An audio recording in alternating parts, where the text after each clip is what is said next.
आपके साथ हिमानी नैथानी और आप देख रहे हैं 10 में है दम। 10 में है दम में आज क्या है खास, आइए फटाफट से आपको हम बता देते हैं। सबसे पहले हम बात करेंगे आज की जो बड़ी खबर देश की राजधानी दिल्ली से सामने आई। जी हां, जहां एक तरफ 5 राज्यों में विधानसभा चुनाव चल रहे हैं, चुनाव जारी है, तो वहीं दिल्ली से खबर आती है कि दिल्ली को दहलाने की किस तरह से साजिश रची जा रही थी। और ये साजिश कहां पर होती है? दिल्ली के सीमापुरी का एक घर है जहां से आईडी बरामद होता है।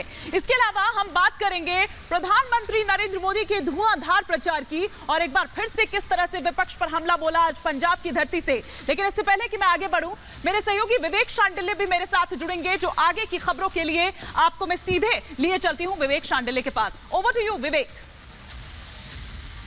शुक्रिया आपका हिमानी। उत्तर प्रदेश के ग्राउंड जीरो से 10 में दम में सबसे बड़ी कवरेज हम आपके लिए लेकर आ रहे हैं। और आज प्रधानमंत्री ने कहा कि 10 मार्च को ही उत्तर प्रदेश होली मनाएगा, जब बीजेपी बहुमत के साथ सरकार में वापस आएगी।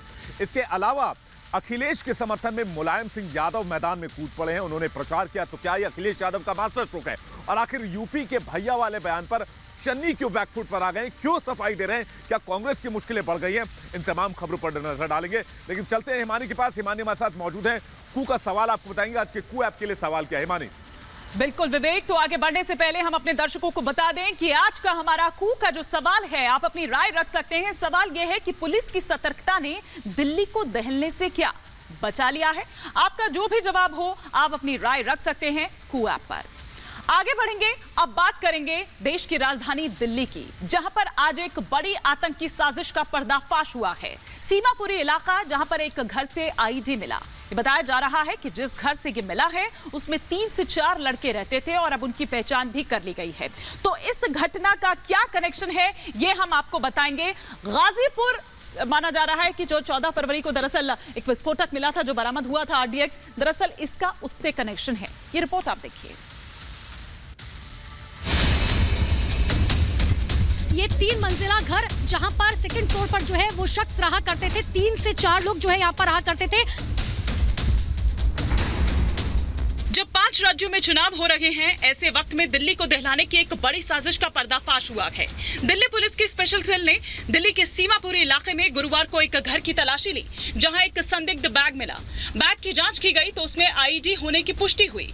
ये बताया जा रहा है कि दिल्ली पुलिस की स्पेशल सेल की एक टीम दोपहर करीब 3 बजे सीमापुरी इलाके के एक मकान में पहुंची। वहां पर कुछ संदिग्ध सामान मिला, जिसमें बाद में आईडी होने की पुष्टि हुई। स्पेशल सेल ने बॉम्ब स्क्वाड को बुलाया, जिसने सामान को चेक करने के बाद एनएसजी और एफएसएल को बुला लिया। इसी जगह पर जो है वो आईडी मिला है। तो आप ये समझिए, ये 3 मंजिला घर, जहां पर सेकंड फ्लोर पर जो है वो शख्स रहा करते थे। 3 से 4 लोग जो है यहाँ पर रहा करते थे। हालांकि अब इस पूरे मामले में जो है जांच पड़ताल की जा रही है कि आखिर ये लोग यहाँ पर क्यों थे, इनके मंसूबे क्या थे। ये आईडी सीमापुरी के मकान नंबर D9 से मिला। ये बताया जा रहा है कि इसमें 3 से 4 लड़के थे जो कि फरार हैं। पूरे इलाके में सुरक्षा बलों की तैनाती कर दी गई है। घर के मालिक से पूछताछ की जा रही है। ये भी जानकारी सामने आई है कि मकान मालिक ठेकेदार हैं। उसके बेटे कासिम ने ही कुछ लड़कों को घर किराए पर दिया था। इस बीच स्पेशल सेल की जांच में बड़ा खुलासा हुआ है। संदिग्ध लड़कों की पहचान हो गई है। ये बताया जा रहा है कि उनकी तस्वीरें स्पेशल सेल के हाथ लग गई। कहां के रहने वाले हैं, ये भी जानकारी लग गई है। ये माना जा रहा है कि हो सकता है कि आरोपी आतंकियों के स्लीपर सेल का हिस्सा हों और किसी बड़ी साजिश में शामिल हों। बताया जा रहा है कि ये लड़के कुछ दिन पहले ही इस घर में रहने आए थे। आपको बता दें कि 29 जनवरी की रात हिमाचल प्रदेश के कुल्लू के मणिकर्ण वैली में पार्किंग में खड़ी एक कार में ब्लास्ट हुआ था। उस धमाके के तार गाजीपुर में बरामद आईडी से जुड़े हैं। दिल्ली के ही गाजीपुर फूल मंडी के पास 14 जनवरी को एक बैग में आरडीएक्स मिला था, जिसे एक गड्ढे में डालकर नष्ट कर दिया गया था। ये बात सामने आ रही है कि उसी मामले में जांच के दौरान कुछ कॉल्स इंटरसेप्ट हुए।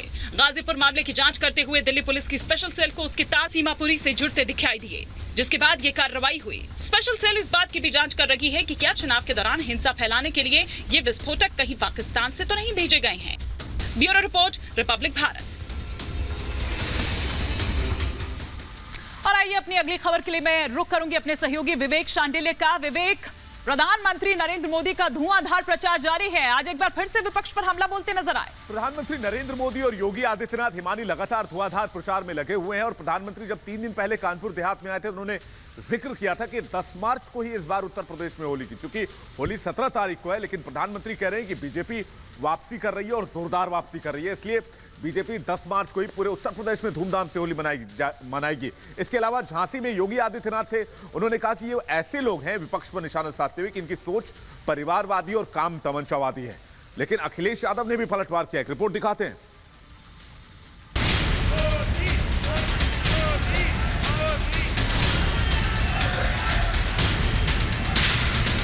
मैं देख रहा हूं कि हर चरण में एक से बढ़कर एक ऐसे जनता जनार्दन का समर्थन बढ़ता ही चला जा रहा है कि होली आने से पहले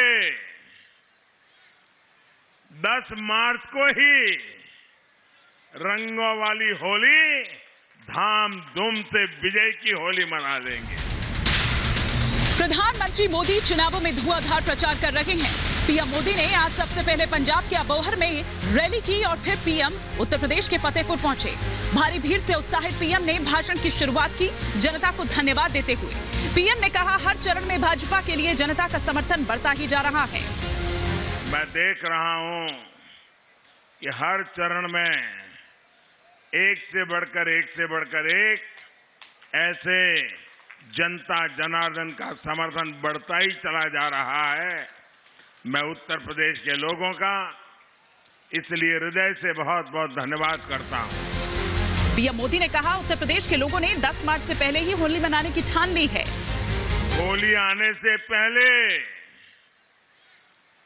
10 मार्च को ही रंगों वाली होली धाम-धूम से विजय की होली मना लेंगे। पीएम मोदी ने एक तरफ जहां बीजेपी की जीत का दावा किया तो वहीं गरीबों से कनेक्ट करते हुए कहा कि मैंने गरीबी देखी है, मैं गरीबों का दर्द जानता हूं। मैंने लाल किले से शौचालय बनाने की बात कही थी, उस वक्त भी विपक्ष ने मेरी आलोचना की थी।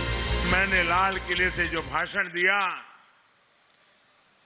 देश में माताओं, बहनों, बेटियों की पीड़ा को दूर करने के लिए शौचालय बनाने की बात कही, तो इन्होंने विवाद खड़ा किया कि कैसा प्रधानमंत्री है कि लाल किले पर से जब दुनिया सुन रही है और ये शौचालय की बात कर रहा है। न उन्होंने गरीबी देखी है, न उन्होंने गरीब की मुसीबत देखी है। बुधवार को सीतापुर में भी जनसभा को संबोधित करते हुए पीएम मोदी ने कहा था कि मैं गरीबी जीकर आया हूं, इसलिए मैं उनके दर्द को जानता हूं। जो गरीब पहले अच्छे अस्पताल में इलाज की सोच भी नहीं सकता था, और मैंने तो देखा है क्योंकि मैं भी आप ही की तरह एक बहुत ही सामान्य परिवार से आया। मैंने गरीबी के भाषण नहीं सुने, मैं गरीबी जी करके आया हूं। गरीब की जिंदगी क्या होती है ये मैं उससे गुजर करके आपके बीच में पहुंचा हूं। गरीबों के साथ साथ पीएम मोदी ने ट्रिपल तलाक का मुद्दा उठाते हुए कहा कि मुस्लिम बहू बेटियां भी उन्हें खूब आशीर्वाद दे रही हैं। जब 3 तलाक के विरुद्ध कानून बनाया तो एक कानून के खिलाफ ये पूरे सारे कुनबा उसके खिलाफ हो गया। लेकिन भाइयों बहनों, इनको तो 3 तलाक में भी विरोध था। आज मुझे हिंदुस्तान के हर कोने में से मेरी मुस्लिम बहन बेटियां जो आशीर्वाद दे रही हैं, क्योंकि उनके जीवन की रक्षा का मैंने बहुत बड़ा काम किया है। पीएम मोदी की यही खासियत है कि वो जब चुनावी रण में उतरते हैं तो पूरी फिजा बदल देते हैं। पंजाब में पीएम मोदी चन्नी और उनकी सरकार पर सवाल उठाते हैं तो उत्तर प्रदेश में अपनी जिंदगी का जिक्र करते हुए गरीबों से कनेक्ट करते हैं। पीएम साफ साफ शब्दों में गरीबों को भरोसा देते हैं कि कोई कुछ भी कहे, वो गरीबों के लिए शौचालय बनवाने, उनको राशन देने का काम जारी रखेंगे। पीएम जानते हैं अगर गरीब का आशीर्वाद मिल गया तो फिर जीत की राह आसान हो जाएगी। Bureau report, Republic Bharat. UP के भैया वाले बयान पर कांग्रेस पूरी तरह से घिरती नजर आ रही है, इसलिए चन्नी को सफाई देने के लिए सामने आना पड़ा। हिमानी, ये बात इसमें भी सोची जा सकती है क्योंकि 5 राज्यों में चुनाव है और चन्नी के पास और कांग्रेस पार्टी के पास सफाई के अलावा कोई ऑप्शन नहीं था। बिल्कुल सही कहा विवेक आपने, क्योंकि देखिए कई बार ऐसा होता है कि हम राजनीति में बड़े बड़े बयान तो दे देते हैं टेस्ट में आकर, लेकिन कई बार वही बयान भारी पड़ जाते हैं। जी हां, और कुछ ऐसा ही होता हुआ नजर आ रहा है। जिस तरह से विवेक ने यहां पर कहा कि चन्नी अब यू टर्न लेते हुए नजर आ रहे हैं अपने इस बयान पर, वहीं प्रियंका गांधी भी सफाई देती हुई नजर आ रही है। आज प्रधानमंत्री नरेंद्र मोदी ने इसी बयान को लेकर जमकर निशाना साधा। अबोहर में रैली कर रहे थे दरअसल प्रधानमंत्री नरेंद्र मोदी जब ये बातें कही। क्या कुछ वहां पर लोग जो थे वो इस पर रिएक्शन दे रहे थे, या किस तरह का उनका उत्साह था जब ये बात तमाम कही गई, देखिए इस रिपोर्ट के जरिए। ये जेड़े यूपी दे, बिहार दे, दिल्ली दे भैये आगे ते राज करते ना बड़ निगल पंजाब। मेरे एक बयान को तोड़ मरोड़ कर पेश किया जा रहा है। यूपी के लोगों का अपमान किया तो गांधी परिवार तालियां बजाता रहा। भैया वाले बयान पर किरकिरी होने के बाद पंजाब के मुख्यमंत्री चरणजीत सिंह चन्नी ने यू टर्न लेते हुए कहा कि उनके बयान को तोड़ मरोड़ कर पेश किया गया है। पहले आपको सुनवाते हैं बुधवार को सीएम चन्नी ने क्या बयान दिया था। साडी पंजाबण पंजाबियां दी बहू है, इसलिए तगड़े हो के एक पासे हो जाओ पंजाबियों। ये जेड़े यूपी दे, बिहार दे, दिल्ली दे भैये आगे ते राज करते ना बड़ निगल पंजाब। आपने सुन लिया कैसे साफ शब्दों में चन्नी कह रहे हैं कि यूपी के भैया लोगों को घुसने नहीं देना है। अब सुनिए चन्नी सफाई में क्या कह रहे हैं। कुछ मेरे बयान को इन्होंने अपने तरीके से पेश किया है। मैं फिर कहना चाहता हूं, जो यूपी, बिहार, राजस्थान या जहां जहां से भी लोग पंजाब में हम आते हैं और पंजाब में काम करते हैं, पंजाब उनका भी उतना ही है जितना हमारा है। इसलिए इसको गलत तरीके से पेश करना सही नहीं है। दोनों बयान सुनकर आपको अंदाजा हो गया होगा कि चन्नी ने गलत बयानी की थी। सियासी तौर पर नुकसान होने लगा तो बैकफुट पर आ गए। चन्नी के भैया वाले बयान के बचाव में प्रियंका गांधी भी उतर आई हैं। उन्होंने जिस तरह से बोला उसको थोड़ा घुमाया गया और ऐसे लगा कि वो कुछ और कह रहे हैं, लेकिन सच्चाई ये है कि वो सिर्फ ये कह रहे थे कि पंजाब की सरकार पंजाबी चलाएंगे। मुझे तो नहीं लगता कि कोई यूपी से आकर यहाँ पे राज करना चाहता है, कोई इंटरेस्टेड भी है। यूपी में भी नहीं चाहते कि पंजाब से कोई आके राज करे। आज पंजाब के अबोहर में जनसभा को संबोधित करते हुए पीएम मोदी ने गुरु गोविंद सिंह का जिक्र करते हुए चन्नी से सवाल किया। आप कहते हो उत्तर प्रदेश के भाइयों को घुसने नहीं दोगे, गुरु गोविंद सिंह जी का जन्म कहां हुआ था? हमारे गुरु महाराज गुरु गोविंद सिंह का जन्म हुआ था और आप पटना में हुआ, बिहार में हुआ, और तुम कहते हो बिहार के लोगों को घुसने नहीं देंगे, तो क्या तुम गुरु गोविंद सिंह महाराज का अपमान करोगे? भैया वाले विवाद पर जनता की क्या राय है, ये भी जान लेते हैं।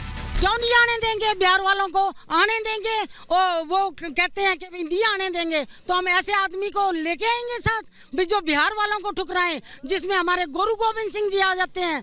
उनकी जो सोच है, विचार है, वो उनका विचार देशद्रोही विचार है और वो देश के खिलाफ है। प्रियंका गांधी के रोड शो के दौरान अति उत्साह में चन्नी ने भैया वाला बयान दिया था। सियासी रूप से पंजाब से लेकर उत्तर प्रदेश तक नुकसान होने की आशंका के बाद चन्नी और प्रियंका दोनों ने सफाई दी। साफ है, चुनावी मौसम में ऐसे बयान कई बार बहुत भारी पड़ जाते हैं। Bureau report, Republic Bharat. और आगे बढ़े, आपको बता दें कि अपने कार्यक्रम की शुरुआत में हमने आपसे कू का एक सवाल पूछा था कि क्या पुलिस की सतर्कता ने आज दिल्ली को दहलने से बचा दिया है। आपके जो जवाब हमें मिले वो आपके टेलीविजन स्क्रीन पर इस वक्त हैं और 97% लोग उसमें ये कहते हैं कि हाँ, उसकी सतर्कता ने ही आज दिल्ली को बचा लिया। तो 3% लोग ऐसे भी हैं जो ये कहते हैं कि नहीं, ऐसा कुछ नहीं। चलिए फिलहाल 10 में है दम कि आज के सफर में फिलहाल इतना ही, लेकिन आप बने रहिए रिपब्लिक भारत के साथ, क्योंकि हम हैं लगातार लाइव।